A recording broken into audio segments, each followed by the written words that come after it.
నరేష్ గారు హాయ్ అండి. హాయ్ అండి. హాయ్. సో డెబ్యూటాంట్ డైరీస్ కొత్త ఎపిసోడ్ ఇది. డెబ్యూటాంట్ డైరీస్ అనేది ఫస్ట్ సినిమా తీసే వాళ్ళకి, డెబ్యూటాంట్స్కి వాళ్ళ స్టోరీని బయట తెలియడానికి చేసే ఒక సెగ్మెంట్ ఇది. సో మీ జర్నీ ఎక్కడ స్టార్ట్ అయింది? సినిమా అనేది నేను చెప్పాలంటే నా చిన్నతనం నుంచి స్టార్ట్ అయింది సార్. అది ఎక్కడ మీరు ఈ భద్రాచలం అని చెప్పారు ఎవరు? భద్రాచలం పక్కన ఎటపాక అని ఒక విలేజ్ అండి మాది. సో నా చైల్డ్ ఎపిసోడ్లో ఒకసారి కనెక్ట్ అయింది సార్ సినిమా. అది ఎలా వచ్చింది అంటే, ఒకరోజు మా తాతగారు, మా అమ్మ వాళ్ళ నాన్న అనమాట, మేబీ నేను ఒక 6th 7th ఆ ఏజ్లో ఉన్నప్పుడు టీవీ పెట్టుకున్నాను. నైట్ విలేజ్లో తెలుసు కదా, 7 గంటలకు అట్లా నిద్రపోతూ ఉంటారు. టీవీలో మనకు అప్పుడు చిన్నప్పుడు టీవీ అంటే చిన్న విషయం కాదు. వాళ్ళ ఇంటికి వెళ్తే ఈ టీవీ ఎన్ని వచ్చాయన్నమాట. సో వాళ్ళ ఇంటికి వెళ్ళినప్పుడు ఖచ్చితంగా రోజు నైట్ అంతా సినిమా చూస్తూ ఉంటాను. ఏదో సినిమాలు వస్తూ ఉంటాయి, ఈటీవీలో, జెమినీలో వస్తూ ఉంటాయి. ఆ రోజు మాయాబజార్ సినిమా వేశారు సార్. అది చూస్తూ ఉంటే మా తాతగారికి నిద్ర వచ్చింది. 7 గంటలు పడుకుంటారు కదా. వెళ్ళే ముందు చెప్పారు, అరే ఎన్టీఆర్ వస్తారు అప్పుడు లేపు నన్ను అని. అవునా అని చెప్పి ఆయన వచ్చాక పరిగెత్తుకుంటూ వెళ్ళి, తాతగారు ఎన్టీఆర్ వచ్చారు లే అంటే వచ్చి చూశారు సార్. చూసి దండం పెట్టుకుని వెళ్ళి పడుకున్నాను. మళ్ళీ నాకు ఆ రోజు మైండ్ పోయింది. ఎంత ఉంటుంది ఏజ్ మీకు అప్పుడు? ఒక 7th క్లాస్ అట్లా చదువుతున్నాను. Okay okay 6th standard 7th standard అట్లా. అది నాకు బాగా ఇష్టం అయింది. ఎందుకు అంటే సినిమా అనేది ఇంత ఇంపాక్ట్ చేస్తుందో, ఒక మనిషి ఇంత ఇంపాక్ట్ చేస్తాడు ఆ సినిమాలో ఉన్న ఒక మనిషి అనేది నాకు అక్కడ రిజిస్టర్ అయింది. దాని తర్వాత ఊళ్ళోకి ఒక షూటింగ్ జరగడానికి ఒకటి వచ్చింది సినిమా, శ్లోకం సినిమా సంథింగ్. ఆది సాయి కుమార్ గారు వాళ్ళ ఫాదర్. సాయి కుమార్ గారిదా? ఆది సాయి కుమార్ గారిది. అది వాళ్ళ ఫాదర్. ఆయన షూటింగ్ శ్లోకం సినిమా చేస్తుర్రు. శ్లోకం అది మా ఊళ్ళో జరుగుతూ ఉంది. అది ఎక్కడికి వెళ్తే అక్కడికి వెళ్తూ ఉండేవాడిని. షూటింగ్ ఎక్కడ జరిగితే స్కూల్ మానేయడం, వెళ్ళడం, చూడడం, అది ఇంపాక్ట్ చూపించింది. ఆ తర్వాత సినిమాలు చూడడం మొదలైంది. అది ఎలా అంటే ఇంకా సినిమా లేకపోతే ఇంకా లేదు లైఫ్ అనే స్టేజ్కి వెళ్ళిపోతాం. స్టెప్ బై స్టెప్ ఆ సినిమా నన్ను లాగేసుకోవడం మొదలుపెట్టింది. ఇంకా ఆ తర్వాత మనకి ఇది తప్ప ఇంకా వర్కౌట్ అవ్వదు ఏది అని చెప్పి ఇండస్ట్రీకి రావాలని డిసైడ్ అయ్యి ఇంట్లో చెప్పేసి. ఏ వయసులో చెప్పేసుకుంటారు? ఏ వయసులో డిసైడ్ అయింది? నా డిగ్రీ అయిపోయిందండి అప్పుడు. డిగ్రీ అంతా అక్కడే భద్రాచలం దగ్గర. చెప్పిన తర్వాత భయపడ్డారు. జాబు అది అని చెప్పి వచ్చింది. జాబ్ చేస్తే మళ్ళీ అది చేయలేమని చెప్పి అప్పుడే మన రాజశేఖర్ రెడ్డి గారు ఓబీసీ అని ఒకటి పెట్టారు. సో ఐసెట్కి అది రాస్తే వచ్చింది. MBA ఫ్రీ సీట్ వచ్చింది. ఖమ్మంలో జాయిన్ అయ్యి అక్కడ నుంచి ఇండస్ట్రీకి తిరగడం మొదలుపెట్టాము. ఏ సంవత్సరం సార్ ఇది? 2012. ఆ తర్వాత ఇంకా ఇండస్ట్రీకి 2013లో వచ్చేసానండి. ఇంట్లో ఇంకా చెప్పేసి ధైర్యం చేసి నా వల్ల అవ్వట్లేదు, ఇంకా అది నన్ను వెంటాడుతుంది నాను. ఇంక తర్వాత మదర్ సపోర్ట్ చేయడం మొదలుపెట్టారు. మా బ్రదరు, మదరు, మా నాన్న భయపడిపోయారు. అంటే కొడుకులు అంటే ఆస్తులు కదా సార్. ఆస్తులు అంటే మీన్స్ అదొక నమ్మకం. ఏమైపోద్దామో భయం. చిన్నవాడు ఏమైపోతాడో టెన్షన్ ఉంటుంది కదా. ఆయన భయపడిపోయాడు. మదర్ సపోర్ట్ చేశారు సార్. ఆ తర్వాత ఇక్కడికి రావడం, ప్రయత్నాలు చేయటం, డైరెక్టర్ల దగ్గర జాయిన్ అవ్వటం, అసిస్టెంట్ డైరెక్టర్గా శ్రీకృష్ణారెడ్డి గారి దగ్గర, దశరథ్ గారి దగ్గర చేయడం. ఓకే, ఒక్క సెకండ్.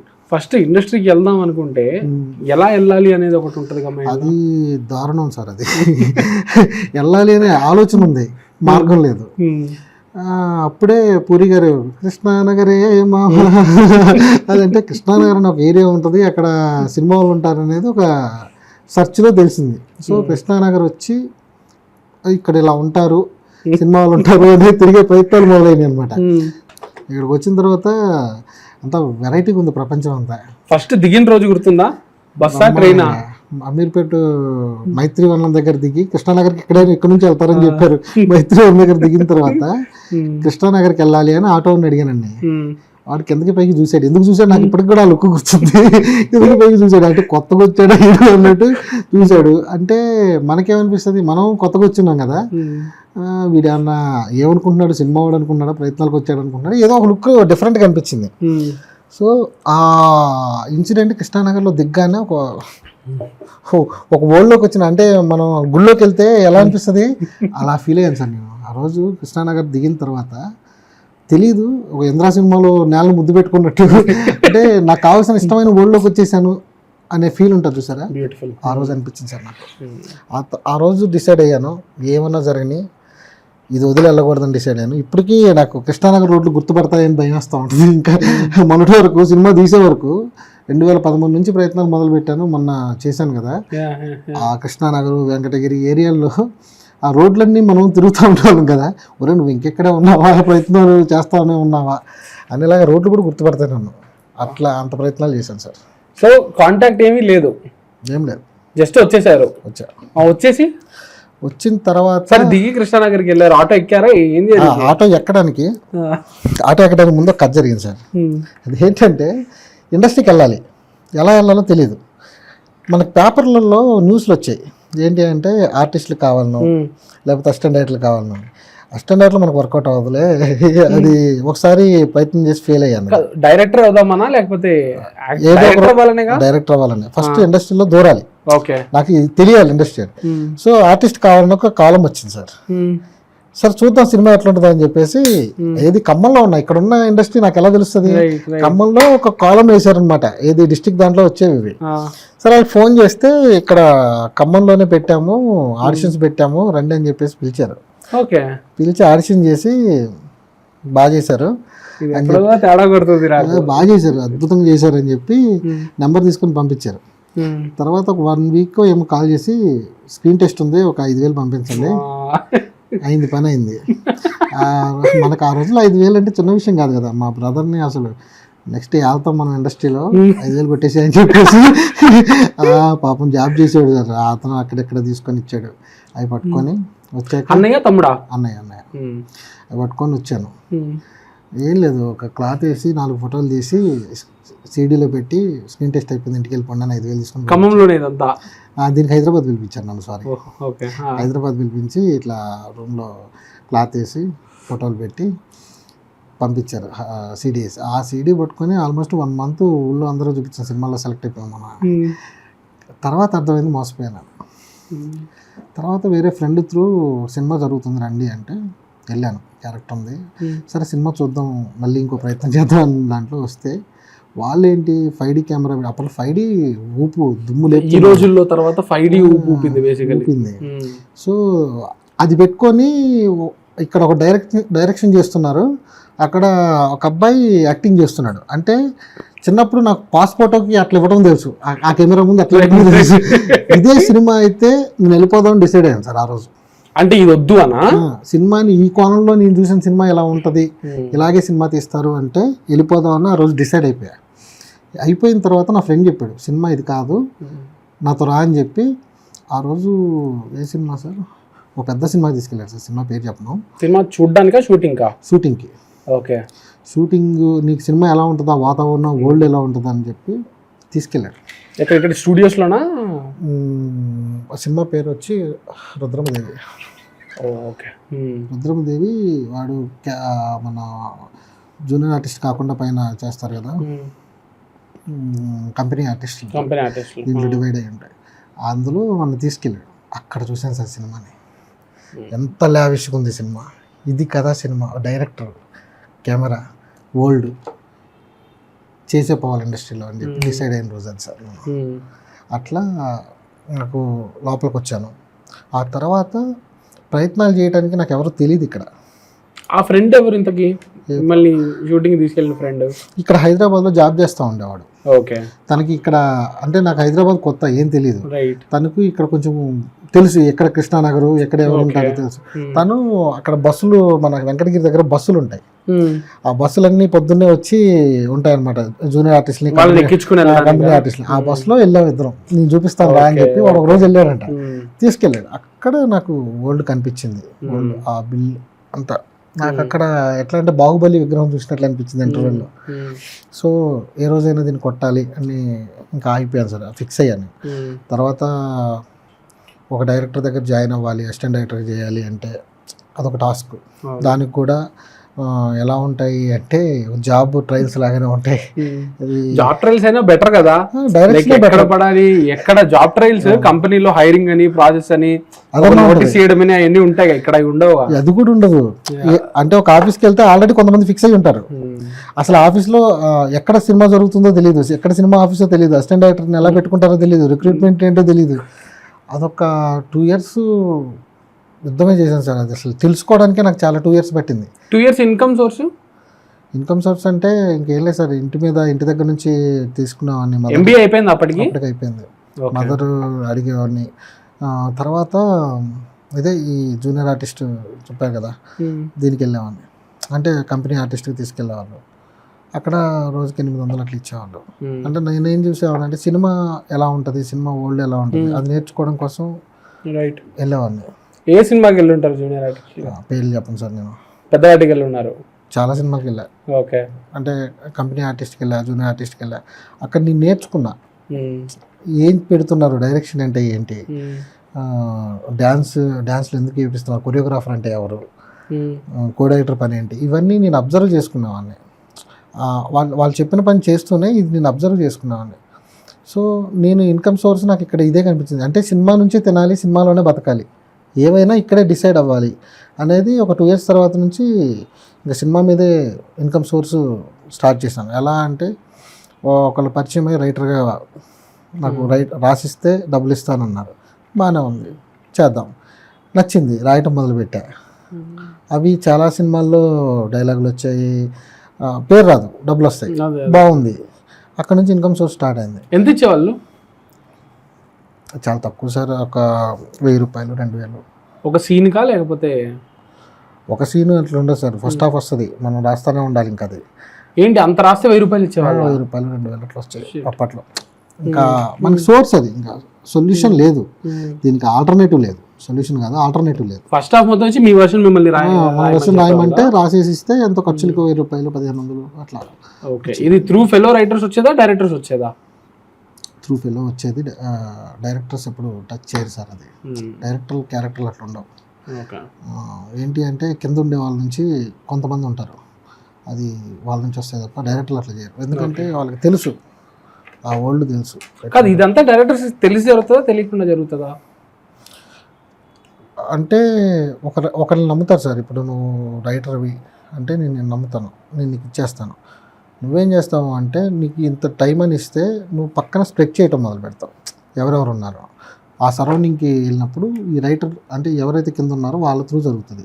నిన్నే నమ్ముతా డైరెక్టర్గా, నీ వెనకాల జరిగేది నాకు తెలియదు కదా. సో అట్లా ఓకే. అట్లా ఎస్వి కృష్ణారెడ్డి గారి దగ్గరికి వెళ్ళాను సార్ నేను.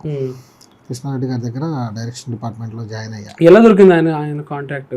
ఎవరైనా షూటింగ్ అదే ఎమ్మెల్యేల 2 ఆఫీస్ తీశారని తెలిసి అక్కడ నాకు అప్పటికే ఈ సర్కిల్లో ఒకళ్ళు పరిచయాలు ఉంటాయి కదా, అట్లా ఒక పరిచయం త్రూ అక్కడ ఆఫీస్కి వెళ్ళి కొన్ని రోజులు తిరిగితే అక్కడ జాయిన్ చేసుకున్న తర్వాత నుంచి సినిమా ఇండస్ట్రీలోకి ప్రవేశం డైరెక్ట్గా. ఇంకా ఆ తర్వాత దశరథ్ గారు.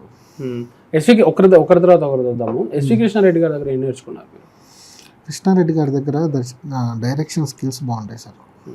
ఆయన దగ్గర ఇది నేర్చుకున్నాను, అది ఈయన ఎలాంటి వ్యక్తి ఇట్లా చేస్తారని నేనేం చెప్పలేను, కానీ అంటే అర్హత లేదు మనకి. కానీ ఒక క్యారెక్టర్ నేర్చుకున్నాను సార్. డైరెక్షన్ అంటే ఏంటి, ఒక సెట్ని ఎలా హ్యాండిల్ చేయాలి అనేది కృష్ణారెడ్డి గారి దగ్గర నేర్చుకున్నాను. ఆ తర్వాత ఒక్క సినిమా నేను ఆయన దగ్గర చేసిన ఒకటే అండి. ఓకే. ఆయన దగ్గర చేసిన ఒకటే. దాని తర్వాత రైటర్గా చేసుకుంటూ వచ్చాను కొన్ని. బట్ ఆ రైటర్గా చేసిన దాన్ని పెట్టి క్రెడిట్స్ లేవు. ఓకే. తర్వాత దశరథ్ గారి దగ్గర చేశాను. ఓకే. దశరథ్ గారి దగ్గర జాయిన్ అయిన దగ్గర నుంచి ఆయన స్కిల్ చూశాడు, ఏం చూశాడు, ఆ రోజు పట్టుకున్నాడు, ఈ రోజు వరకు చేయగలలేదు సార్. నైస్. బయటకు వస్తావు అని నమ్మాడు, అలాగే సపోర్ట్ చేసుకుంటూ వచ్చారు. అట్లా ఎస్వి కృష్ణారెడ్డి గారు, దశరథ్ గారు వీళ్ళిద్దరి దగ్గర మేజర్ అంతే. నేను చెప్పాలి అంటే పేర్లు నా గురువులు అంటే వాళ్ళే. దశరథ్ గారితో ఎలా ఉండింది ట్రావెల్? లైక్ వాజ్ ఇట్ ఒక సినిమా కోసం ఉన్నా లేకపోతే కంటిన్యూస్గా ట్రావెల్? అది నేను శౌర్య అనే సినిమా జాయిన్ అయ్యాను సార్.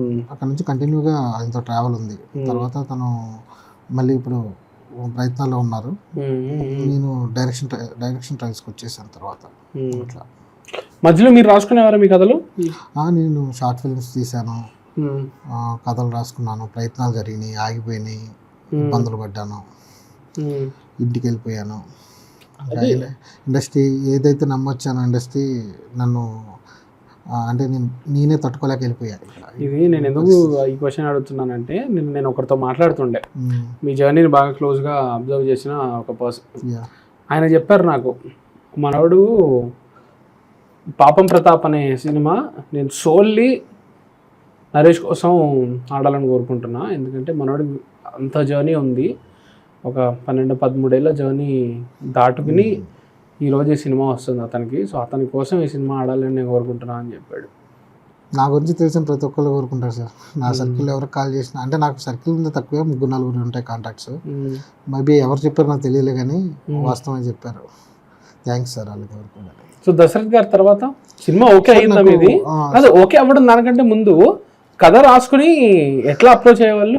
ప్రాబ్లం ఎక్కడ వస్తుందంటే మీకు ఎక్స్ప్లెనేషన్ ఇవ్వడానికి నేను ఆలోచించాల్సి వస్తుంది. ఎందుకంటే అన్ని కష్టాలు మర్చిపోతా వస్తాను. మా బ్రదరు ఎప్పుడో మాట చెప్తూ ఉంటాడు సార్, కష్టం ఎప్పుడు గుర్తుపెట్టుకోకు, ఎవరికి చెప్పకు, వీక్ అయిపోతావు.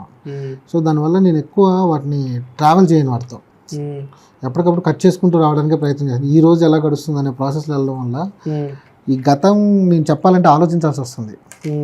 సో అనుభవాలు చేదువి కాబట్టి నేను ఎక్కువ షేర్ చేయలేకపోతున్నా వాటిని, కానీ వాటి గురించి నేను ఎక్కువ మాట్లాడలేకపోతున్నా. బట్ నేను దశరథ్ గారి తర్వాత షార్ట్ ఫిల్మ్స్ తీసి డైరెక్టర్ అవ్వడానికి ఆల్మోస్ట్ 15 నుంచి 2026 డైరెక్షన్ ట్రయల్స్ మొదలుపెట్టింది. 15 నుంచి మొదలుపెట్టాను. 15 నుంచి 2026లో అయ్యాను. ఈ మధ్యకాలం జరిగిన యుద్ధం ఆల్మోస్ట్ నేను ఇంటికి వెళ్ళిపోయి మళ్ళీ రావటం. ఇంటికి ఎప్పుడు వెళ్ళిపోయింది అని మిమ్మల్ని నొప్పి పుట్టించడానికి కాదు, కానీ మీ జర్నీ అనేది జనాలకి తెలిస్తే అదొక సోర్స్ ఆఫ్ ఇన్స్పిరేషన్ అవుతుంది. అంటే కష్టాల గురించి చెప్పుకోవడం కాదు, ఇన్ని కష్టాలను నేను ఓవర్కమ్ చేశాను అని చెప్పుకోవడంలో చాలా ఇన్స్పిరేషన్ ఉంటుంది. ఓకే, అంటే నాకు పర్ఫెక్ట్గా అడగండి, మీరు నేను క్వశ్చన్ అడగండి, నేను దానికి ఆన్సర్ చేస్తాను. ఎందుకంటే మీరు మంచిగా అడిగారంటే నేను మొత్తాన్ని నేను గుర్తు తెచ్చుకొని చెప్పాల్సి వస్తుంది. అక్కడ నుంచి ఇక్కడ వరకు నేను మొత్తాన్ని గుర్తు తెచ్చుకొని చెప్పాలి. 11 ఏళ్ళు గుర్తు చేసుకోవడం అంటే అందులో దరిద్రాలు సరే గుర్తు తెచ్చుకొని చెప్పాలంటే ఎంతో మంది ఫేస్ చేసాం మనం. వాళ్ళ పేర్లు చెప్పలేము, అన్ని మాట్లాడాలి. మనకు పేర్లు వద్దు, జస్ట్ సిచ్యువేషన్, ఆ సిచ్యువేషన్ మీరు ఎలా ఓవర్కమ్ అయ్యారనేది. నాకు సెన్సేషన్ పేర్లు అవి వద్దనే వద్దు, ఆ ఇన్సిడెంట్ ని మీరు ఎట్లా ఓవర్కమ్ అయ్యారు అని. ఫస్ట్ కథ నేరేట్ చేస్తుంటారు కదా, సొంతంగా కథ ఫస్ట్ రాసుకున్న కథ ఏంటి? ఫస్ట్ ఒక కథ రాసుకున్నాను సార్, అది విధి విలాసం అని. అది అయిపోయింది సార్, 2 times ఇద్దరి దగ్గర అయిపోయింది. ఒకళ్ళ దగ్గర ప్రయత్నం చేసాం, ఓకే అయింది. చిన్న ఇష్యూస్ అయినాయి. రేపు స్టార్ట్ అవుద్ది అనగా, రేపు షూట్ స్టార్ట్ అవుద్ది అనగా ఆ రోజు హ్యాపీగా పడుకున్నా, ఇంకా అయిపోతుంది. తర్వాత ఇష్యూ అయింది, అయిపోయింది. ఇంకో చోట స్టార్ట్ అయింది. వాళ్ళు కథ విన్నారు, స్టార్ట్ చేద్దాము అది ఇది అన్నారు. బట్ అక్కడ వాళ్ళ నుంచి ఇష్యూ ఒకటైంది. అందరికీ అంటే ఆ సినిమాలో చేస్తున్న వాళ్ళందరికీ ఒక మెసేజ్ లాగా వాళ్ళ గురించి వెళ్ళింది. భయపడిపోయారు అందరూ ఈ సినిమా చేయాలంటే. నాది కెరీర్, ఏజ్ ఎంత 26 సంవత్సరాలు, హ్యాండిల్ చేయలేము, మనకేం తెలీదు, తెలిసిందల్లా సినిమానే. ఇక్కడ నాకు అర్థమైంది ఏంటి అంటే, అయితే నువ్వు మాటలు చెప్పాలి, లేదంటే గట్టిగా మాట్లాడాలి, ఎదిరించగలగాలి. అంటే ఎదిరిస్తే నీకు సినిమా ఉండదు, మాటలు చెప్తే కథ రాయలేవు. ఓకే, ఎదిరిస్తే సినిమా ఉండదు, మాటలు చెప్తే కథ రాయలేవు. నువ్వు బాగా తెలివైనడివి అంటే, చిన్నప్పుడు మనం ఆట ఆడుకునేటప్పుడు బాగా ఆడేవాడిని ఏం చేసేవాళ్ళం, వాళ్ళు ఆడితే మేము ఆడమనేవాళ్ళం. సో అన్ని ప్రాబ్లమ్సే. వీటన్నిటినీ స్టెప్ బై స్టెప్ నేర్చుకుంటూ రావడానికి నాకు ఇంత టైం పట్టింది. ఓవర్కమ్ అవ్వాలి అంటే ఇక్కడ చాలా నేర్పిస్తుంది సార్ ఇండస్ట్రీ. రోజుకి ఒక పాఠం నేర్పిస్తుంది, ఒక మనిషి కలిస్తే ఒక పాఠం నేర్పిస్తుంది, ఒక టీ స్టాల్కి వెళ్తే ఒక పాఠం నేర్పిస్తుంది, ఒక ఆఫీస్కి వెళ్తే ఒక పాఠం నేర్పిస్తుంది. ఇవన్నీ నేర్చుకోవడానికి నాకు 2024-25 వరకు పట్టింది. అట్లా. సో విధి విలాసం అనే స్క్రిప్ట్ మొదటి రాసుకున్నది. విధి విలాసం దాని తర్వాత తిరిగి వెళ్ళిపోదాం అనుకునేది. విధి విలాసం అయిపోయింది సార్. అయిపోయిన తర్వాత ఇంకా నేను ఇండస్ట్రీ వదిలేశాను. ఇంకా నేను హ్యాండిల్ చేయలేని మనుషుల్ని. ఎన్ని సంవత్సరాలు ట్రావెల్ చేస్తుంటారు సార్ విధి విలాసం అనే స్క్రిప్ట్తో? ఒక 4 years సార్. 4 years ఒక కథతో. ఆ సినిమా అయిపోయినప్పుడు, ఆగిపోతుందని తెలిసినప్పుడు, రేపొద్దుట సినిమా స్టార్ట్ అవుతుంది, ఓపెనింగ్ అయిపోతుంది, ఓపెనింగ్ అయింది, సినిమా స్టార్ట్ అవుతుంది అన్నప్పుడు అవుతుంటే గుండెలు ఎట్లుంటుందంటే, ఇంత నమ్మొచ్చాం ఇండస్ట్రీకి ఇన్ని సంవత్సరాలు. అంటే ఇక్కడ డబ్బు లేకపోతే ఏదో ఇన్వెస్ట్ చేయలేదు, వయసు ఇన్వెస్ట్ చేసాం, ఏజ్ ఇన్వెస్ట్ చేసాం. అంటే నీకు ఆల్మోస్ట్ జైల్లో పడేసినోడికి వాడికి ఎందుకు పెడతారు జైల్లో అని, వాళ్ళు మార్పు రావాలని. కానీ వాడు బయటకు వచ్చేసరికి వాడు ఏజ్ పోతుంది. జీవితం పోద్ది అంటారు. లైక్ ఇండస్ట్రీలో కూడా ఇదే జరుగుతుంది. నీకు ఇక్కడికి వస్తావు, ప్రయత్నాలు చేస్తావు, క్యారెక్టర్ బిల్డ్ చేసుకుంటావు, అన్నీ అయ్యేసరికి సినిమా చేస్తావో లేదో తెలియదు, కానీ నీ చేతిలో నుంచి నీ ఏజ్ వెళ్ళిపోతుంది. వెనక్కి తిరిగి చూసుకుంటే నీ చుట్టూ ఉండేవాళ్ళు ఉండరు, నీ పక్కన ఎవరు ఉండరు. ఫోన్ చేద్దామంటే అంటే నీకు కష్టం చెప్తామంటే నీకే నలుగురు కష్టాలు చెప్పేవాళ్ళు కనపడుతూ ఉంటారు. అంటే నీ ఉండే వాతావరణంలో వాళ్ళే ఉంటారు, నీ చుట్టూ వాళ్ళు జాయిన్ అయిపోతూ ఉంటారు. నువ్వు ఓపెన్ అవ్వలేవు, ఓపెన్ అయ్యి వాడికి ఏం చెప్పలేవు. సో నీలో నువ్వు మదన పడుకుంటూ బతుకుతూ ఉండాలి రోజు. ఈ ప్రాసెస్లో బయట మనుషులతో మనం కలవలేము, మాట్లాడలేము, అంటే ఇంటికి వెళ్ళలేము, ఇంకో చోటుకి వెళ్ళలేము, రిలేషన్స్తో లైఫ్ కట్ అయిపోతుంది. ఓవరాల్గా ఒంటరి యుద్ధం చేయాలి ఇక్కడ. నాకు మీరు చెప్పిన మాటలు ఏంటంటే లిటరలీ సాయిలు కంపట్టి చెప్పిన మాటలే గుర్తొస్తున్నాయి. అదే జరుగుతుంది, నన్నే కాదు ఇంకొక అప్కమింగ్ డైరెక్టర్లు ఎవరిని అడిగినా అదే జరుగుతుంది. అవుట్ సైడ్ ఫిల్మ్ సర్కిల్ మీకు ఫ్రెండ్స్ లేరా? Like school friends, college friends? Cut అయిపోతారు సార్. లైక్ బాధ వేసినప్పుడు ఫోన్ చేయడానికి అన్నారు కదా, ఫోన్ చేయడానికి కూడా ఎవరు లేరు అని. లైక్ సినిమా వాళ్ళు కాకుండా బయట వాళ్ళు లేరా? లైక్ కష్టం వచ్చినప్పుడు ఒక 10 నిమిషాలు మాట్లాడి కొంచెం తేలిగ్గా ఫీల్ అవ్వడానికి. అదే సార్, మీకు ఇక్కడ ఒకటి జరుగుతుంది సార్. ఒక స్టేజ్ తర్వాత నీకు ఫోన్ చేస్తుంటే వీడు కష్టాలు చెప్పడానికో లేకపోతే డబ్బులు అడగడం చేస్తారనుకుంటారు. అంటే దీని బెస్ట్ ఎగ్జాంపుల్ చెప్పాలంటే, మనం తెలియని ఏజ్లో లవ్లో ఉన్నప్పుడు చుట్టూ ఉన్న ప్రపంచం కనపడుతుంది మనకి. ఫోన్లో 24 గంటలు మాట్లాడతాం కదా, అలాగా సినిమాలో లవ్లో పెడితే అంతే, ఇంకా బయట ప్రపంచం అనేది కట్ అయిపోతుంది. వాళ్ళందరూ నిన్ను చూడడం మానేస్తారు, నువ్వు వాళ్ళని చూడడం మానేస్తావు. తీరా నువ్వు అంటే నీకు ఒక అవకాశం వచ్చిందో లేకపోతే నువ్వు వెనక్కి తిరిగి చూసుకుందావు అంటే నువ్వు ఒక్కడే ఉంటావు అక్కడ. అంటే చుట్టూ సముద్రం ఉంటుంది, మధ్యలో పడవలో నువ్వు ఉంటావు.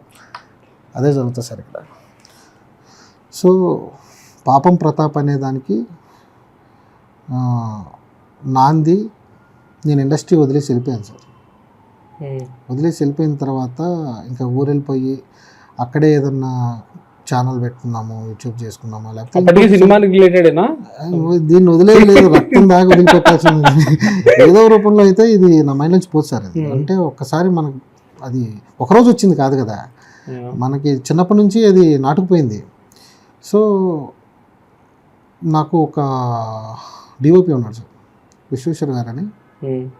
ఆయన వెళ్ళిపోయిన తర్వాత ఫోన్ చేసి బతిని నాకు రిక్వెస్ట్ చేశారు, అంటే నువ్వు రా, నీ రైటింగ్ ఏంటో నాకు తెలుసు, నీ కెపాసిటీ ఏంటో నాకు తెలుసు. ఎక్కడ పరిచయం ఆయన ఆగిపోయిన సినిమాకి డిఓపి సార్. సో టీం మొత్తం సెట్ అయి ఉంది, అన్ని సెట్, యాక్టర్స్ అందరూ. రేపు షూట్ అనగా ఆగింది.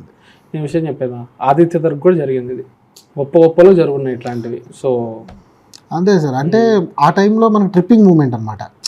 అంటే ఇంకా అన్ని కోల్పోయాం, సినిమా కూడా కోల్పోయాం అనిపిస్తుంది. ఉన్నది ఇది ఒక్కటే అనుకున్నాను నేను నా జీవితంలో. ఆ క్షణం మనకి డెసిషన్స్ ఏం కనపడవు సార్, అంటే ఆలోచనలు ఏం కనపడవు.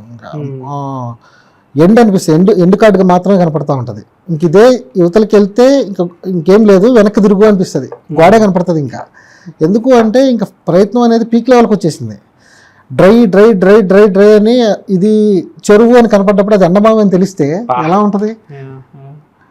ఆల్మోస్ట్ ఇంకా అది మాటలు రావు ఇంకా దాన్ని చెప్పడానికి. సో ఆ టైంలో ఇంకా డెసిషన్ స్ట్రాంగ్గా తీసేసుకున్నాం, ఇంకా రాకూడదు, ఇది మనకు వర్కౌట్ అవ్వదు. ఎందుకు అంటే హోప్ ఇచ్చి, అంటే నన్ను నమ్మే వాళ్ళకి కూడా నమ్మకం పోతుంది, ఇంకా పోయింది, ఆల్మోస్ట్ పోయింది. నమ్మిన వాళ్ళు ఎవరు అప్పుడు ఆ టైంలో?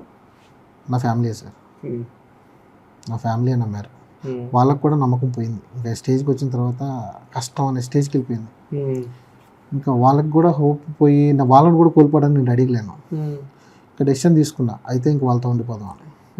ఆ టైంలో నాకు ఈయన ఫోన్ చేశాడు, మా మదర్ చెప్పింది సార్. మా మదర్ ఒక మాట అంది, తేల్చుకొని రాపో, ఏదైతే అది అయింది. ఇంకా అంటే ఇన్ని సంవత్సరాలు అక్కడ కష్టపడ్డాం, నేర్చుకుంది అదే నేర్చుకున్నాను, ఇంకా నీకు వేరేదేం రాదు, ఇక్కడికి వచ్చి చేసినా ఇంకా నువ్వేం చేయలేవు. సినిమా గురించే మాట్లాడతాం, నువ్వు మాతో మాట్లాడినా ఆ పని ఏదో అక్కడే చేసుకొని రా. బట్ నాకు విషయం చెప్పండి, ఇక్కడ నాకు 2 ఇన్సిడెంట్స్ తెలుసుకోవాలనుంది. చెప్పండి. ఇంక ఇది వద్దు, తిరిగి వెళ్ళిపోదాం అనుకున్నప్పుడు హైదరాబాద్ నుంచి ఊరికి వెళ్ళే ట్రావెల్ పర్లేదురా, మళ్ళీ చూసుకుందాం, మళ్ళీ తేల్చుకుందాం అని అనుకున్నప్పుడు ఊరి నుంచి మళ్ళీ హైదరాబాద్కి వచ్చే ట్రావెల్, ఆ ట్రావెల్ అప్పుడు మీకు గుర్తుంటే ఏం నడుస్తుంది మైండ్లో? తిరిగి ఊరికి వెళ్ళిపోయేటప్పుడు ఏంటి, తిరిగి హైదరాబాద్కి వచ్చేటప్పుడు ఏంటి? అది ఇంకా నాకు బాగా గుర్తుంది. నాకంటే నా ఫ్రెండ్ ఒకటి చెప్తాడు సార్, ఇది ఎక్కడికి వెళ్ళినా అని అది చెప్పిన విషయం నాకు అందరూ చెప్తా ఉంటారు. సినిమా ఆగిపోయిన రోజు రూమ్కి వెళ్ళి స్క్రిప్ట్ అలా ఇసిరేసి ఇది నా కళ్ళ ముందు కనపడదు తగలబెట్టే తిన్నాను. ఆడు ఇప్పుడు అందరికీ చెప్తూ ఉంటాడు అది. ఆ స్క్రిప్ట్ ఆ రోజు నేను అందరికీ మాటిచ్చాను సార్, ఈ లైఫ్లో ఇంకా మళ్ళీ దీంట్లో ఉన్న ఒక వర్డ్ కూడా నేను నా కథల్లో రాయను అని చెప్పి. అంత డిప్రెషన్లోకి వెళ్ళిపోయాను నేను. అంటే ఇంకా సినిమా లేదు, కథ లేదు, ఇంకా ఏం లేదు నా జీవితంలో అనేది వెళ్ళిపోయి ఇసిరేసా, బ్యాగ్ పట్టుకున్నా, అమీర్పేట వెళ్ళిపోయా, ఆటెక్కేసి అమీర్పేట వెళ్ళిపోయా. తెలీదు ట్రిప్పింగ్ అంతా, నేను వెళ్ళిపోతున్నాను అడిగి చెప్పేశాను, వెళ్ళిపోయా, బస్ ఎక్కా, చలో. మా ఇంటికి వెళ్ళిన తర్వాత మా అమ్మ షాక్, ఏంటి చెప్పకుండా వచ్చేసామని. అంతే. అది ఆ ట్రిప్పింగ్ మూమెంట్లో ఆ ఎమోషన్ చెప్పలేను సార్. అంటే కళ్ళల్లో నీళ్ళు అట్లా పక్కన ఏమన్నా చూస్తాడే ఉన్నాను అంతే. మగవాడు ఏడవకూడదు సార్, ఏడిస్తే లోపు అయిపోతాం. కానీ అది ఏమో సార్, ఏడవద్దు సార్, పర్లేదు. ఏడిస్తే అది ఎందుకో అది రుద్దేశారు అనిపిస్తుంది, మగవాళ్ళు ఏడవకూడదు అని. మనుషులేగా మగవాళ్ళు కూడా. చెత్త వరల్డ్ సార్, చెత్త వరల్డ్. మనిషిని నాకు ఇంకా గుర్తుంది ఆ రోజు, అన్నీ వదిలేసి ఇంక ఏం తెలియదు, నెక్స్ట్ ఏం చేయాలో తెలియదు, కానీ ఇండస్ట్రీలో ఉండకూడదు, ఈ మనుషులతో మనం పడలేము అంటే ఒక్కడన్నా ఎందుకు లేడు కరెక్ట్గా. అంటే వాళ్ళకి కరెక్టే సార్, డబ్బులు పెడుతున్నారు, డబ్బులు పెట్టేవాడు ఆలోచిస్తాడు, కానీ యువతలోడు కూడా వాళ్ళ లైఫ్ స్క్రిప్ట్ పెడుతున్నాడు కదా, నీకు కావాల్సింది సినిమా, నేను సినిమానే ఇస్తున్నా, అందులో వాడి జీవితాన్ని ఒకడు లాక్ చేసేసి వాడిని అంత టార్చర్ పెట్టేసి స్క్రిప్ట్ దశలోనే దాన్ని చంపేసి అన్ని రకాలుగా ఏడిపిస్తే ఏమొస్తుంది సార్.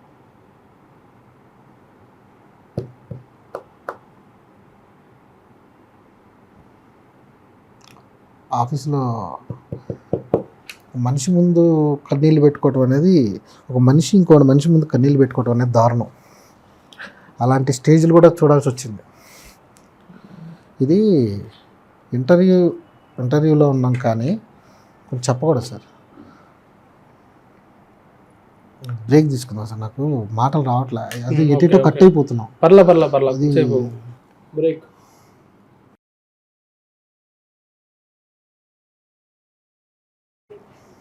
తేల్చుకుందాం రా.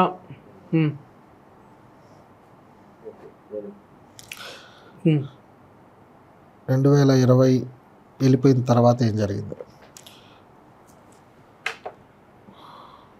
మా మదరు ఒక మాట ఉంది సార్, ఏజ్ పోగొట్టావు, లైఫ్ పోగొట్టావు, నన్ను నమ్మిన వాళ్ళందరూ చేతులు వదిలేసి వెళ్ళిపోయారు. అది పర్సనల్ విషయాలు సార్. వెళ్ళిపోయిన తర్వాత నువ్వేమన్నా చెయ్యి, గెలిచి ఇంటికి రా, స్ట్రాంగ్గా చెప్పిన మాట సార్. నేను నా లైఫ్లో ఇప్పటివరకు నేను ఏం అడగలేదురా, నువ్వు పుట్టిన దగ్గర నుంచి నేను ఇప్పటివరకు ఏం అడగలేదు. అందుకే నేను మన స్టేజ్ మీద కూడా చెప్పాను, ఏం అడగలేదు, మొదటిసారి అడుగుతున్నా, నాకు సినిమా తీసుకొని రాను. ఆ రోజు కూర్చొని రాశాను సార్ కథ, ఎలా రాయాలి కథ అని పేపర్ పెన్ను పెట్టుకుంటే నేను రాసే ప్రతి అక్షరం ప్రతి ఇంట్లో మోగాలి అని చెప్పి డిసైడ్ అయ్యి పెన్ను పెట్టాను. ఆ రోజు నేను చూసిన కథల్లోంచి, ప్రతి ఇంట్లో జరిగే కథలోంచి, ప్రతి ఇంట్లో ఉన్న క్యారెక్టర్కి అంటే ప్రతి ఇంట్లో ఉన్న మనిషికి కనెక్ట్ అవ్వాలని ఈ కథను రాశాను సార్. అందుకే పాపం ప్రతాప్ అనేది 14 రోజుల్లో ఫినిష్ చేసిన స్క్రిప్ట్ సార్. ఇండస్ట్రీలోకి దిగాలి అని డిసైడ్ అయ్యాను. ఇంకా వస్తే కొట్టే వెళ్ళాలి. ఈ పాపం ప్రతాప్ తర్వాత నా లైఫ్ ఎలా ఉంటుందో నాకు తెలియదు సార్. అయితే బాగుంటే సినిమా చేస్తా, లేకపోతే ఊళ్ళో పోయి వ్యవసాయం చేసుకుంటా, ఇంకా డిసైడ్ అయిపోయాను నేను. కానీ ఈ సినిమా చేద్దామని చెప్పి ఈ సినిమా రాశాక ఫస్ట్ నుంచి ఎంత స్ట్రగుల్ అయ్యానో ఈ సినిమా తీయడానికి కూడా అంత స్ట్రగుల్ అయ్యా. ఈ సినిమా రాసి ఇండస్ట్రీకి పట్టుకొని వచ్చా, రాసి ఈ కథ పుట్టడానికి మీకు ఏమైనా డౌట్ ఉందా దీంట్లో ఎట్లా పుట్టింది ఏంటి అని? ఎక్కడ నుంచి? అదే ఇన్స్పిరేషన్ ఏంటి? ఇప్పుడు ప్రతి ఇంట్లో మోగాలి అని అనుకున్నారు, బట్ దానికి యాక్చువల్ ఇన్స్పిరేషన్ ఏంటి? ఎందుకంటే ఇల్లు సమాజం అంటే చాలా విషయాలు ఉంటాయి కదా, ఒక్కటి కాదు కదా.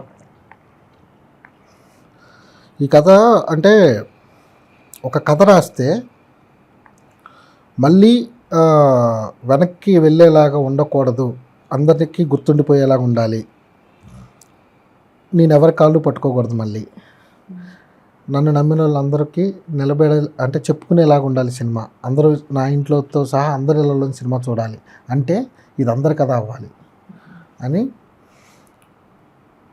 ప్రతి ఇంట్లో ఒక ప్రతాప్ని తీసుకొని రాసిన కథ సార్ ఇది. ఒక రియల్ ఇన్సిడెంట్, ఒక జరిగిన ఇన్సిడెంట్లు అన్నీ కనెక్ట్ చేసుకొని ఒక అమ్మాయి పెళ్లి చేసుకొని చిన్న చిన్న విషయాలు విడిపోతున్నారు. పెళ్లి చేసుకొని ఒక మనిషిని, ఒక అబ్బాయిని అవసరానికి విషయం లేదు అని చెప్పేసి కేసు పెట్టేసి బయటకు వెళ్ళిపోయి వేరే వాళ్ళని పెళ్లి చేసేసుకుంది. అంటే అమ్మాయి తప్పు చేసిందని కాదు, తన సైడ్ నుంచి తను కరెక్ట్గానే ఉంది. ఆ అబ్బాయి కావాలని ఉంది, ఓకే నువ్వు చేసుకో. కానీ ఒకరిని రోడ్డు మీద పెట్టేశావు, నీ అవసరానికి ఒక రోడ్డు మీద పెట్టావు, దానికి ఒక అబద్ధం తోడు చేసావు. వాడి పరిస్థితి ఎలా అయిందంటే, ఇది నా కళ్ళ ముందు జరిగిన కథ. పరిస్థితి ఎలా అయిందంటే, ఆ ఫ్యామిలీ వాడు అందరి ముందు ఒక గేలా తయారైపోయాడు. అవమానాలు, ఎలాంటి అవమానాలు అంటే రిలేషన్లకి వెళ్ళలేకపోతున్నాడు, ఫ్రెండ్స్ దగ్గరికి వెళ్ళలేకపోతున్నాడు, సూసైడ్ అటెంప్ట్కి వెళ్ళిపోతున్నాడు, ఫ్యామిలీ అంతా ఊరు ఖాళీ చేశారు. ఇలాంటి పరిస్థితులన్నీ చూసిన తర్వాత ఇదే ఎందుకు కథ అవ్వకూడదు. ఇలాంటి ప్రతాపం నేను ఇంకో 3-4 చూశాను. ఇలాంటి వాళ్ళు సొసైటీలో చాలామంది ఉన్నారు. అంటే అమ్మాయి తప్పు చేస్తుందని కాదు, అమ్మాయిలను కూడా చూశాను. అబ్బాయి ఇలా చేసి వెళ్ళిపోయిన అబ్బాయిలను కూడా ఉన్నారు. సో ఇద్దరిని నేను కనెక్ట్ చేసి చిన్న చిన్న విషయాలకి ఇష్టపడుతున్నారు, పెళ్లి చేసుకుంటున్నారు. ఏదో జరుగుతుంది చిన్న చిన్న విషయాలకి. అంటే నేను చెప్పినట్టు ఓ తాలింపు వేయలేదనో, లేదంటే నేను బట్టలు నీ ఉతకాలా అనో, లేదంటే నేను ఇల్లు ఉడవాలా అనో, లేకపోతే వాడు నాకు కాఫీ ఇవ్వలేదనో, చిన్న చిన్న విషయాలకి ఒక డెసిషన్ తీసుకొని ఒకరి మీద ఒకరు నిందలేసుకొని ఏదో ఒక చెప్పకుండా ఒక మాట చెప్పేసి డివైడ్ అయిపోతే, వీళ్ళిద్దరూ డివైడ్ అవుతున్న వాళ్ళు బాగానే ఉంటుంది, వెనకాల ఒక ఫ్యామిలీ ఉంటుంది, వాళ్ళ చుట్టూ ఒక వరల్డ్ ఉంటుంది, మనుషులు ఉంటున్నారు.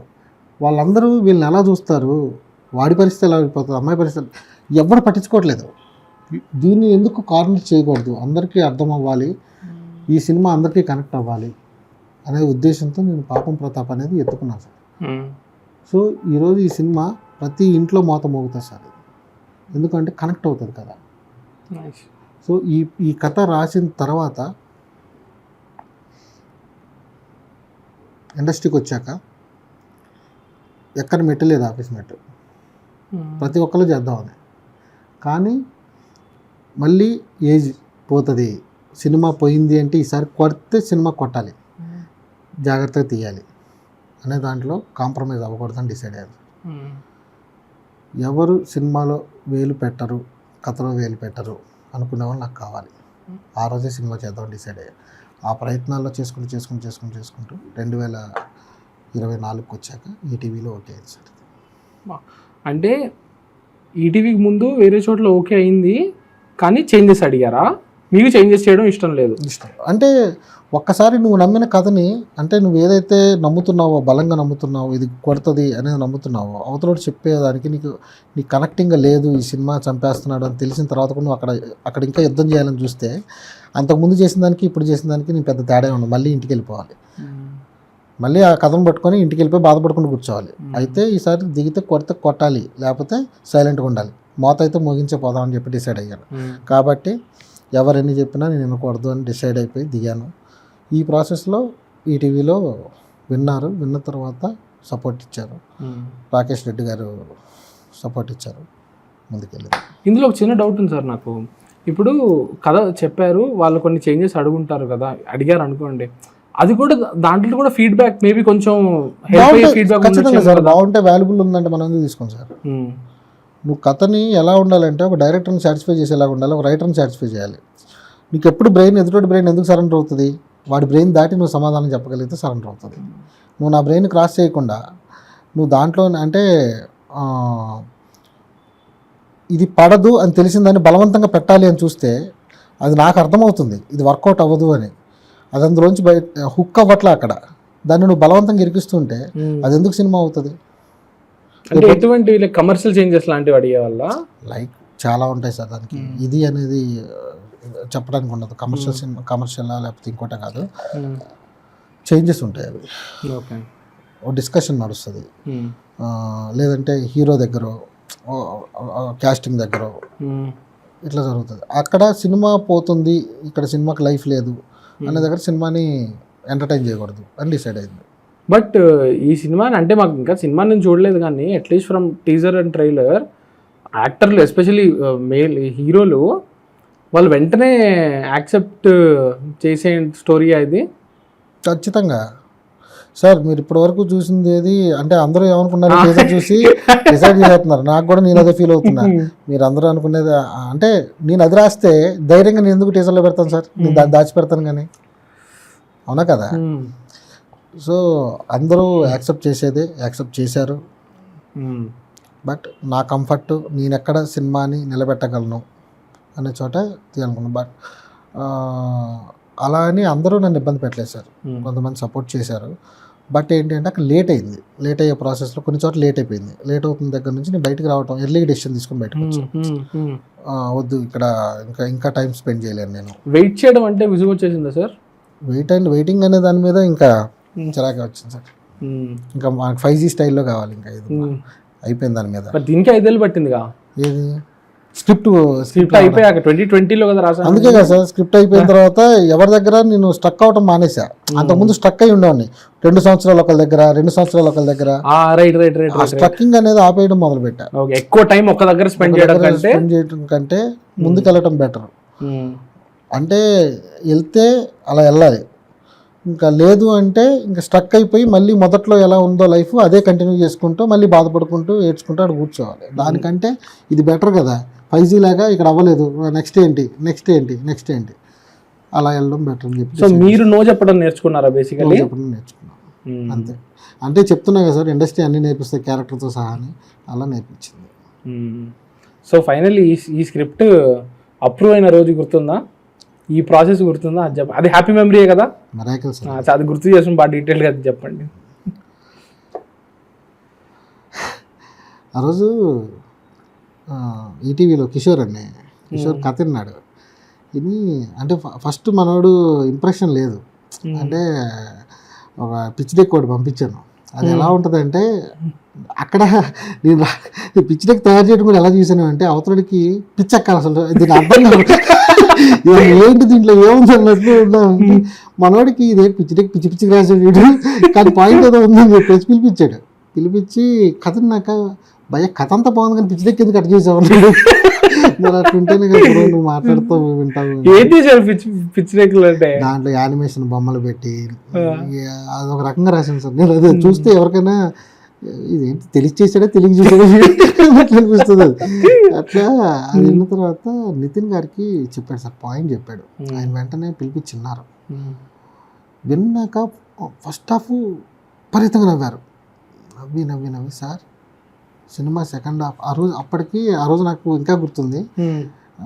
అలిసిపోయి నడుచుకుంటా మెట్లు ఎక్కుకుంటా పరిగెత్తుకుంటా నిద్రగా వెళ్ళిపోతారు తొందరగా అంటే పరిగెత్తుకుంటే అలిసిపోయాను. ముందు కూర్చున్నా, ఏంటి ఎలా ఉన్నాడు అనుకున్నాడో ఏమో తెలియలే. కానీ ఫస్ట్ హాఫ్ విన్నాక వాటర్ తాగండి సార్, సెకండ్ హాఫ్ కూడా ఇలా ఉంటే నేను సినిమా చేస్తాను సార్ మేము ఈ టీవీ నుంచి.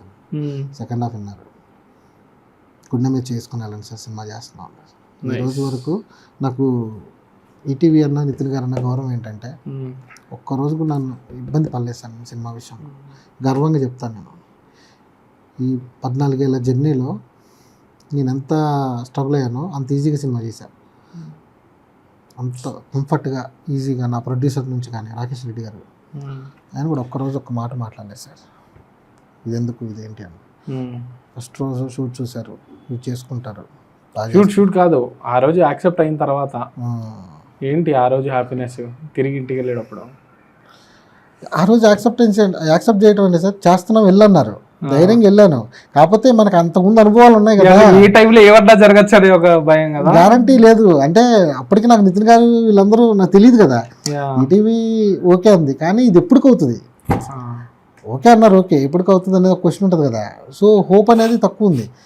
దాని తర్వాత స్టెప్ బై స్టెప్ వాళ్ళు పిలిపించి మాట్లాడి విని ప్రాసెస్ జరిగిన తర్వాత ఫైనల్గా ఒక రోజు నితిన్ గారు కూర్చోబెట్టి స్క్రిప్ట్ అంతా లాక్ అయిపోయింది సార్, అంటే అందరికి ఓకే అన్నారు అని చెప్పి ఒక సినిమా రేంజ్లో చెప్పారు. ఎదురెదురు కూర్చున్నాం, మనం సినిమా చేస్తున్నాం సార్ అన్నారు. ఆ రోజు సార్ ఆర్ఎఫ్సిలో ఉంది. ఆ రోజు వర్షం పడుతుంది సార్, ల్యాప్టాప్ తడిచిపోతుంది, నేను తడుచుకుంటే ఇద్దరం వచ్చాం. ఆ ల్యాప్టాప్ ఆడైపోయింది, అది వేరే విషయం. తడుచుకుంటూ వచ్చాను. నిద్ర కూడా బాగాలేదు సార్ ఆ రోజు. నేను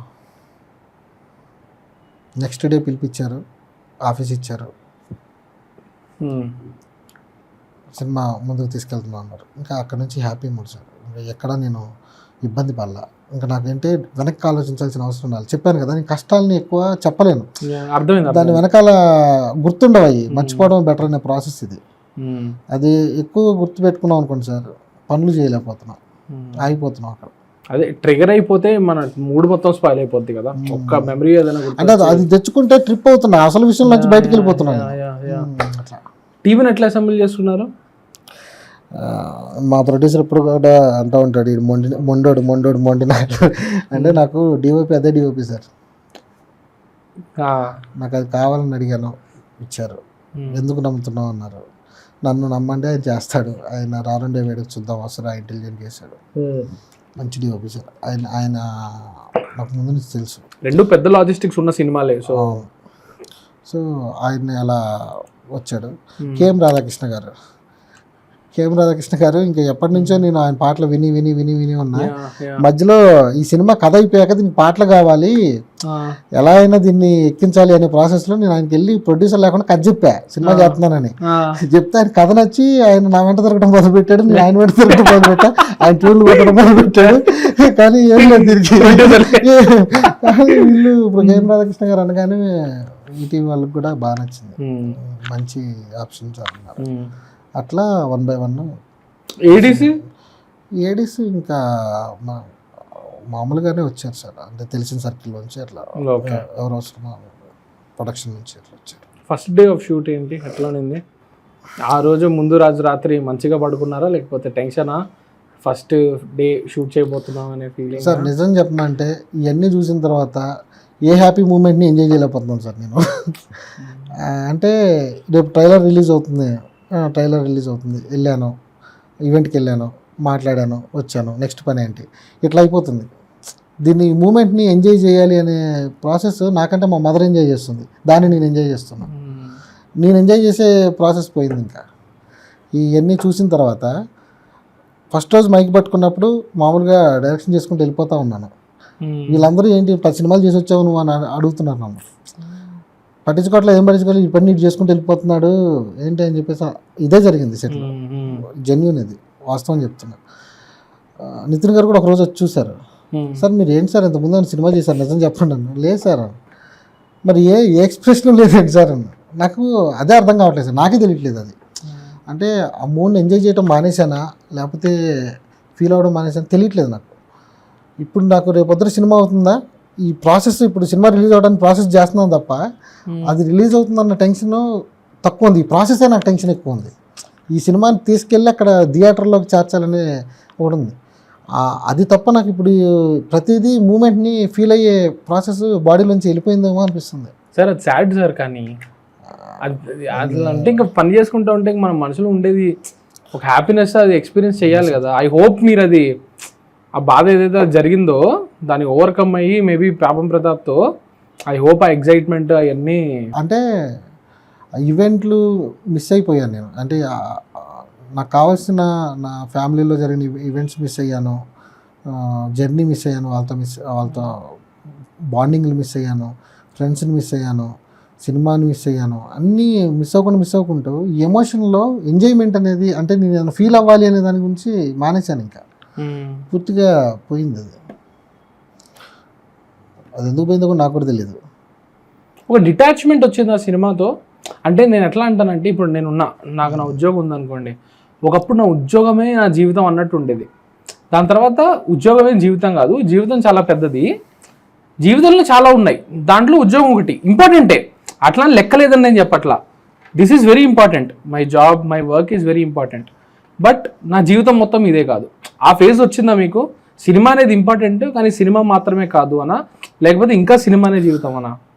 సినిమా సార్, నాకు ఈరోజు ఇంటికి వెళ్తే ఈరోజు అంటే ఏం జరుగుతుంది, మిక్సింగ్ ఏం జరుగుతుంది, డబ్బింగ్ ఏం జరుగుతుంది, సినిమా తప్ప ఏముండదు. మళ్ళీ సినిమాని దాటి నేను ఒక ఆలోచన కూడా చేయలేను సార్. నా ప్రొడ్యూసర్ అంటే ఎవరైనా సినిమా పిక్చర్ అంటారు, నేను పొద్దున 5 గంటలకు వెళ్తాను సార్ సెట్కి, ఎవరు రారు అప్పటికి. నేను వెళ్ళేసరికి ఎవరు ఉండరు.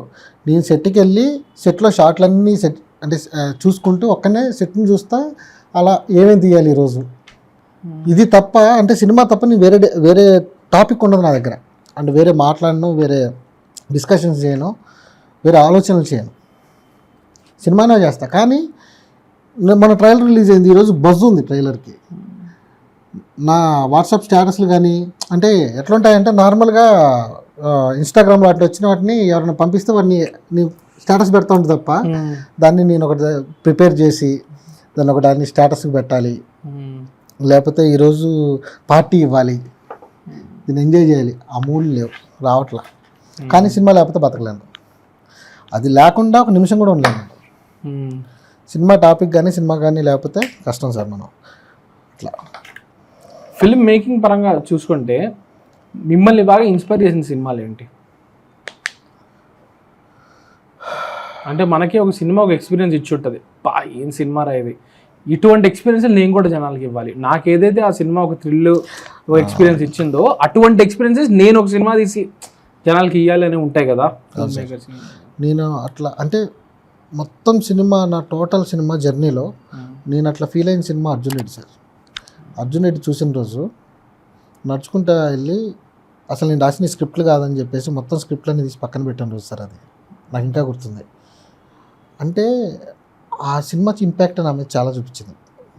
పూరి గారిని నేను ఆరాధిస్తాను, అది వేరే విషయం. కానీ పూరి గారి సినిమాలు అంటే నాకు చాలా ఇష్టం. అర్జున్ రెడ్డి సినిమా బాగా ఇంపాక్ట్ చూపించింది సార్, అంతే. అర్జున్ రెడ్డి ఓకే, అది నన్ను బాగా ఇంపాక్ట్ చేసిన సినిమా. దాని తర్వాత నేను స్క్రిప్ట్ రైటింగ్ ప్రాసెస్ మార్చాను. అంటే నేను అప్పటి వరకు చూసే స్క్రిప్ట్ కోణం ఒకలా ఉంది, దాని తర్వాత కోణం ఒకలా ఉంది. ఇది జెన్యూన్. పుస్తకాలు చదువుతారా? ఇందాక చదువుతాను సార్. అది ఏ రకంగా హెల్ప్ చేసింది మీకు పుస్తకాలు చదవడం అనేది? చిన్నప్పటి నుంచి చదవడం ఉందా? నేను ఇప్పుడు ఒక కథ రాయాలి అంటే నాకు చాలా తక్కువ టైం పడుతుంది సార్. చిన్నప్పటి నుంచి ఏం లేదు, ఇండస్ట్రీకి వచ్చాక మొదలు పెట్టాడు. నావెల్స్ కానీ ఇవి ఇండస్ట్రీకి వచ్చాక ఎక్కువ చదువుతున్నాను. మా నాన్న ఒకరోజు వచ్చాడు, ఇది కోటింగ్ తీసుకెళ్ళి, అంటే ఇండస్ట్రీకి వచ్చాక ఎట్లా ఉంటుంది అంటే చుట్టూ ఉన్న వాళ్ళందరూ ఏం చేస్తారు, నువ్వు రైటర్ అవ్వాలా డైరెక్టర్ అవ్వాలనుకుంటే బుక్స్ ఎక్కువ చదువు అని చెప్పేసి లిస్టులు ఇచ్చేవాళ్ళు సార్. అవునా, బుక్స్ చదవకపోతే మనం మనుషులు కాదేమో, చదువుతాం, అందరూ చదువుతున్నారు కదా అని చెప్పి అట్లా కోటికి వెళ్ళి పెద్ద బాల శిక్ష ఫస్ట్ కురిపించాను సార్ నేను. మా నాన్న చూశారు సార్ కిందకి పైకి ఒకరు. ఆ రోజు నేను ఇప్పుడు కూడా మర్చిపోను, ఓరే చదువుకొని జాబ్ చేయరా అంటే పెద్ద బాల శిక్ష నేను చిన్నప్పుడు వదిలేసి చదువుతున్నారా ఇప్పుడు అంటే అక్కడ స్టార్ట్ అయింది సార్ బుక్స్ కొనడం. కేశవరెడ్డి గారి బుక్స్ అవి బాగుంటాయి సార్, సినిమాలాగానే ఉంటాయి. సో బుక్ వల్ల ఏంటి అంటే ఇప్పుడు నేను పెన్ పెట్టాను అంటే మీరు టీజర్లో చూసుంటారు, ఒక సాంగ్ వచ్చింది, అదే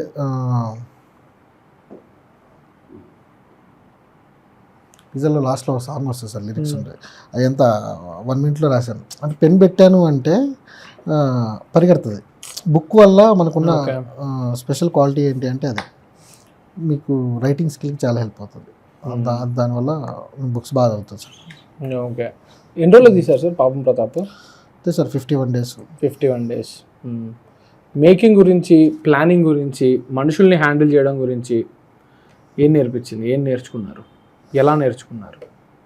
మనుషుల్ని హ్యాండిల్ చేయడం ఇండస్ట్రీ నేర్పించింది సార్ ఫస్ట్. దానివల్ల నాకు అది పెద్ద టాస్క్ అనిపించలేదు. కానీ నాకు నన్ను నమ్మిన ప్రొడ్యూసర్లు, ఈటీవీ వాళ్ళు కానీ ప్రొడక్షన్ నుంచి కానీ నాకు ఏ రోజు ఇబ్బంది రాలేదు సార్. దానివల్ల నాకు మనుషుల్ని హ్యాండిల్ చేయడం టాస్క్ అనిపించలేదు. మిగతా ఇంతకుముందు సినిమాలకి ఎట్లా అంటే ఒక స్క్రిప్ట్ ఓకే అయింది అంటే చుట్టూ ఒక 20 మంది జాయిన్ అవుతారు, దాన్ని రక్తం తాగుతారు. ఆ స్క్రిప్ట్ని లేయర్లు తీసి నాకు టార్చర్ అనిపిస్తుంది. అది వాడికి తెలియకపోయినా మాట్లాడుతూ ఉంటాడు చూసారా, అది ఇంకా నరకం. సో ఇక్కడ నేను అవన్నీ ఫేస్ చేయలే. దానివల్ల నాకు లొకేషన్లో ప్రొడక్షన్ సైడ్ నుంచి కానీ స్క్రిప్ట్ సైడ్ నుంచి ఈటీవీ సైడ్ నుంచి కానీ ఎక్కువ టాస్కులు రాలా మనుషులు హ్యాండిల్ చేయడానికి. సో సెట్కి వెళ్ళిన తర్వాత డైరెక్షన్ గురించి మీరు ఎలా చేశారు అది అంటే అది నా విజన్ సార్. నాకు ఈజీ అయిపోయేది అది నాకు కూడా తెలియదు. చాలా ఈజీగా తీసేసేవాడిని, అందరూ అదే షాక్ అవుతూ ఉంటారు. అంటే షార్ట్ చెప్పేసాను, పొద్దున్న వెళ్ళిపోయి 5 గంటలకు వెళ్ళిపోయేవాడిని. ఈరోజు ఎన్ని షార్ట్లు తీస్తాను అనేది మైండ్లో ప్రిపేర్ అయిపోయేది. ప్లాన్డ్గా చెప్పేసేవాడిని, షార్ట్లు రెడీ అయిపోయాయి. అందరినీ బిజీ ఉంచేవాడిని సార్. ఫస్ట్ ఆఫ్ ఆల్ ఎవరో ఖాళీగా ఉంచకుండా సెట్ ఉంచేవాడిని. దానివల్ల ఏంటంటే నాకు ఎక్కువ టాస్క్లు ఉండేవి. ఎవరి పని వాళ్ళు చేసుకుంటూ ఉండరు, నేను ప్రశాంతంగా షూటింగ్ చేసుకునేవాడిని. సో ఒక రకంగా ఇది ఈ సినిమాలో అట్మాస్ఫియర్ కానివ్వండి, ఆ ఊరు కానివ్వండి, ఆ క్యారెక్టర్స్ అన్నీ మీకు తెలిసి పరిచయం ఉన్న ఒక అట్మాస్ఫియర్ అది. అవును, నేను చూసిన వాళ్ళు సార్, నేను చూసిన ప్రతి క్యారెక్టరు నేను చూసిందే. అంటే నా కళ్ళ ముందుండి నా జీవితంలో జరిగిన క్యారెక్టర్లు అవన్నీ అట్లా. అందుకే ఇవి మీకు ట్రైలర్లోనే త్వరగా కనెక్ట్ అయిపోతూ ఉంటాయి. హీరో ఫాదర్ కానీ, బొత్తోడి క్యారెక్టర్ ప్రసాద్ బెహ్రా, అవన్నీ ఒరిజినల్ క్యారెక్టర్స్. సూపర్. మొత్తం ప్రాసెస్లో ఈ పాపం ప్రతాప్ అనే దాన్ని వెనక్కి తిరిగి ఒకసారి చూసుకుంటే సార్ ఎంత మారారు మీరు? పాపం ప్రతాప్ స్క్రిప్ట్ రాసిన రోజు నుంచి ఇప్పుడు సినిమా అయిపోయిందిగా, ఇంకా లిటరల్లీ 2 రోజుల్లో సినిమా. ఈ రోజు ఏంటి, రేపు రాత్రి ఈ పాటికి మేము సినిమా చూస్తుంటాం మోస్ట్లీ. ఈ టైంకి ఫస్ట్ ఆడియన్స్ చూసేస్తుంటారు సినిమా మీద. ఆల్మోస్ట్ పాపం ప్రతాప్ అనే చాప్టర్ మేకింగ్ ఎండ్ అయిపోయి ఇంకో చాప్టర్ మొదలవబోతుంది. వెనక్కి తిరిగి చూసుకుంటే ఏమనిపిస్తుంది? లైక్ మీరు ఎంత మారారు ఈ ప్రాసెస్లో? నాలో చేంజ్ ఓవర్ అంటారా? చేంజ్ ఓవర్ అప్పుడు ఎలా ఉన్నాను, ఇప్పుడు అలాగే ఉన్నాను సార్. స్క్రిప్ట్ ఫినిష్ అయ్యాక అంటే పాపం ప్రతాప్ అనేది 80% నేను రాసుకొని వచ్చాను సార్ 14 డేస్లో. హైదరాబాద్ రావడానికి నా దగ్గర అప్పుడు డబ్బులు కూడా లేవు. మా మదర్ 3,000 ఏం తీసుకొని ఇచ్చింది ఇండస్ట్రీకి వెళ్ళు అన్నప్పుడు. నాకు ఇంకా గుర్తుంది సార్. వచ్చి ఫ్రంట్ రూమ్లో ఉన్నాక ఆ రోజు క్లైమాక్స్ రాశా. పాపం ప్రతాప్ అనేది నేను మోసిన కథ. క్లైమాక్స్ రాశాక సాటిస్ఫాక్షన్ ఇచ్చాను సార్. ఆ రోజు స్క్రిప్ట్ని అలా క్లోజ్ చేసి వెంకటగిరి తెలుసు కదా, వెంకటగిరి మీకు, వెంకటగిరి నుంచి ఈ సినిమా కొడుతుందన్న హై ఎలా ఉందంటే నాకు గోల్కొండ కోట దగ్గరికి వెళ్ళాను సార్. వెళ్ళి పైన ఎక్కి కూర్చొని కింద చూస్తున్నా. నాకు సినిమా కొట్టిన రోజు మళ్ళీ అక్కడ కూర్చోవాలని ఉంది. అది నాకు ఇప్పటివరకు ఉన్న బెస్ట్ మూమెంట్ అది. అట్లా అదే నరేష్ రేపు కూర్చున్నా కూడా అలాగే ఉంటాడు సార్. ఆ చేంజ్ ఎవరైతే ఏం లేదు నాలో. ఎందుకంటే నా ప్రొడ్యూసర్లు కానీ నా టీం కానీ ఫస్ట్ నుంచి చూస్తున్న నరేష్నే చూస్తున్నారు. ఇప్పటివరకు నన్ను అందరూ అన్నానే పిలుస్తారు, సార్ అని ఎవరు పిల్లలు అట్లా. ఇప్పుడు ఈ సినిమా ఒక కొత్త చాప్టర్ మొదలవబోతుంది.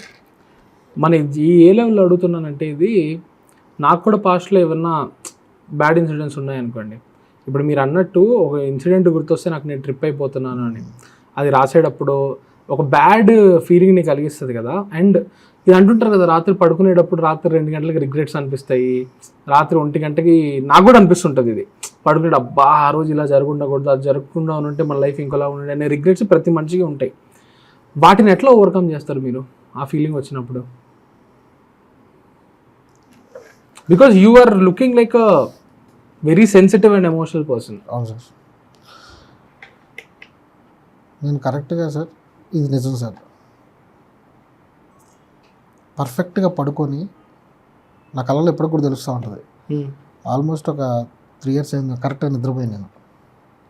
అంటే ఎప్పుడు గెలుస్తానో తెలీదు, మళ్ళీ వెనక్కి వచ్చే యుద్ధం చేస్తున్నా. ఎవరికి ఆన్సర్ చెప్పాల్సిన వాళ్ళ సంఖ్య నా వెనకాల పెరుగుతుంది. మళ్ళీ వెనక్కి వస్తావా, అక్కడ ఉంటావా? మధ్యలో మన లైఫ్లో కొంతమంది వస్తారు, వెళ్ళిపోతూ ఉంటారు. నేను ఆన్సర్ చెప్పాల్సిన వాళ్ళు చాలామంది పెరిగారు మధ్యలో. సో ఆ సిచ్యువేషన్స్ ఎలా ఉండేవి అంటే, పడుకోనివ్వు మనిషిని, నిద్రపోనివ్వు. కన్ను మూస్తే మెదడు ఆలోచించడం మొదలు పెడుతుంది. అది ఆలోచించడం మొదలుపెట్టింది అంటే బీపీలు షుగర్లు వస్తాయి, గుండెకి వస్తాం. కాబట్టి కన్ను తెరుచుకొని ఉండటానికి ఎక్కువ ప్రయత్నాలు జరిగినాయి. సో ఇది ఓవర్కమ్ నేను ఇప్పటికీ చేయలేదు సార్. ఇంకా ఈ సినిమా హిట్ అయ్యి భవిష్యత్తులో ఏమన్నా చేస్తానేమో నాకు తెలియలే, కానీ కొన్ని అయితే నేను ఇంకా మోస్తున్నా గుండెల్లో. అవి ఇంకా ఓవర్కమ్ అయితే అవ్వలేదు. ఇంకా ఓవర్కమ్ ఎలా చేస్తారు అంటే నాకు ఆన్సర్ లేదు సార్, చేయలేదు కాబట్టి. అవి అంతే. ఇంకా ఈ జర్నీలో మీతో పాటు నిలబడిన మనుషులు ఎవరు? ఒకసారి వాళ్ళని కూడా గుర్తు చేసుకుంటే, మీకు సపోర్ట్ చేసింది ఎవరు? ఈ టైంలో మీకు చేయబట్టుకుని ఉన్నది ఎవరు? వదిలేసిన వాళ్ళు ఉన్నా. ఇప్పుడు నా కాంటాక్ట్, నా ఫోన్ తీసి రోజుకి నాకు వచ్చే కాల్ లిస్ట్ చూస్తే 3 కాల్ చేస్తారు సార్. మా అమ్మ, మా నాన్న, మా అన్నయ్య. అంతకుమించి నాకు ఇంకెవరు లేరు నా చేయబట్టుకున్న వాళ్ళు. నేను ధైర్యంగా చెప్తా ఎవరెవరనుకున్నా. ఎందుకంటే నాకు సర్కిల్ లేదు సార్, అందరూ అవుట్ వెళ్ళిపోయారు, సింగిల్గా ఉన్నా. బాగుంది, ఇది నచ్చింది అనిపించింది. ఇంకా అంటే ఇదే కరెక్ట్ ఏమో సినిమా చేయాలంటే అనే స్టేజ్కి వచ్చేసా. ఇండస్ట్రీలో కూడా ఎవరు లేరా ఫ్రెండ్స్? లేదు సార్, నేను తక్కువ కలిసేది. నాకు సర్కిల్ అంటే మనిషిని అవసరానికి వాడుకున్న వాళ్ళని ఎక్కువ మందిని చూశాను సార్ నేను. అంటే మనిషి తత్వం అది. నేను అందుకే తర్వాత డివోషనల్కి వెళ్ళిపోయా. ఎక్కువ స్పెండ్ చేస్తే టెంపుల్లో ఉంటా, లేదు అంటే స్క్రిప్ట్ రాసుకుంటా, లేకపోతే థియేటర్లోనూ ఉంటా. నేను దాన్ని ఎంజాయ్ చేస్తా. బాగుంది లైఫ్ అట్లా. ఒక్కరితో మాట్లాడుకోవటం మొదలుపెట్టా అంతే, ఒంటరిగా బాగుంది అనిపించింది. పాపం ప్రతాప్ ఎటువంటి ఎక్స్పీరియన్స్ ఇస్తుంది థియేటర్లో చూసిన జనాలకి? ఇంటికి వస్తుంది సార్ మీతో పాటు. అంతకంటే బెస్ట్ మాట నేను చెప్పలేను. మీతో మీరు చూసిన వరల్డ్, మనం మిస్ అవుతున్న వరల్డ్. మనం అంటే మీ బాడీ ఒక స్టేజ్ తర్వాత వాటర్ కావాలని ఎలా అడుగుతుంది, అలాగా మన చిన్నతనం మిస్ అవుతున్నాం, మన బ్రెయిన్ అడుగుతుంది. అంటే అప్పుడప్పుడు మన చిన్నతనంలోకి వెళ్ళొద్దాం అని అడుగుతుంది కదా. అలా థియేటర్లోకి వచ్చిన తర్వాత ఆ విలేజ్, మనం ఏదైతే మిస్ అయినా ఆ విలేజ్ వాతావరణం, ఆ ఎంటర్టైన్మెంట్, ఈవీవి గారు మనం చూసిన సినిమాలు, ఆ వరల్డ్ని మీకు మళ్ళీ గుర్తు చేస్తుంది. మీతో పాటు ఇంటికి వచ్చేటప్పుడు ఆ Veerayya character, hero Pratap character, Bujjamma character తెచ్చుకొని ఇంట్లో పలానా ఓడు కదరా, మనోళ్ళు కదరా, ఇట్లా మాట్లాడతాం సార్. ఆ ఎక్స్పీరియన్స్ ఇస్తుంది సినిమా తప్పకుండా. సో రేపు నేను ఈ టైంకి ప్రీమియర్ చూస్తుంటాను mostly. So all the very best. Thank you. All the very best అండి. సినిమా అయ్యాక మెసేజ్ చేస్తాను. థ్యాంక్ యూ సో మచ్ అండి.